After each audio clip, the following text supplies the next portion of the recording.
Geçtiğimiz yıl 2018 yılı bizim Moldova ile ilişkilerimizde çok parlak bir yıldı. Yeni bir güneş doğdu sanki ilişkilerimize. Hem Gagavuzya ile hem Moldova geneliyle. Geçen yıl gerçekten çok çalıştık. Çalıştığımız şeyler de görünüyor zaten. Bu çalışmamızın da karşılığını görmüş olduk herhalde. Sayın Cumhurbaşkanı bize bu ödülü layık gördü. Bu beni çok mutlu etti tabii. Proyektler angalarını çekettiler yapma Moldova'da hem Gagavuzya'da ilerlenecekler. Nişanlı'da Selda Yüzdinoğlu. Büyük ölçekte bu eğitim külliyesi, Recep Tayyip Erdoğan eğitim külliyesi, o bizim hani çok isteyerek, severek başlatmayı planladığımız bir iş. O işin projelendirme çalışması bitti.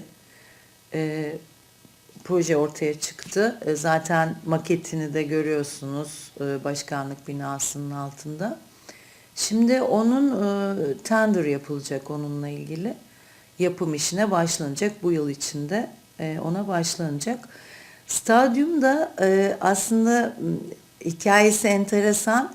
Sayın Cumhurbaşkanımız Komrat'a biliyorsunuz helikopterle indi Moldova ziyareti çerçevesinde. Helikopter o stada inmişti ve o stadın durumunu görünce de hemen talimat veriyor ve yapılsın diyor. Ve 5 gün sonra bir teknik ekip geldi. O incelediler stadı. Çok hızlı bir reaksiyon oldu. Ve şimdi onun yapımı gerçekleşecek. O da sanıyorum bu yıl içinde gerçekleşecek. 2 büyük projemiz var. Hatta şu anda şey diyorlar, işte Cumhurbaşkanımız bir daha gelse de helikopterle buraya indirsek burayı da yapsa diyorlar. Öyle bir şey var şimdi. Bunun dışında zaten ben size daha önceki görüşmelerimizde de söylemiştim. Ben istiyorum ki Gagavuzya'daki her köyde bizim bir izimiz olsun.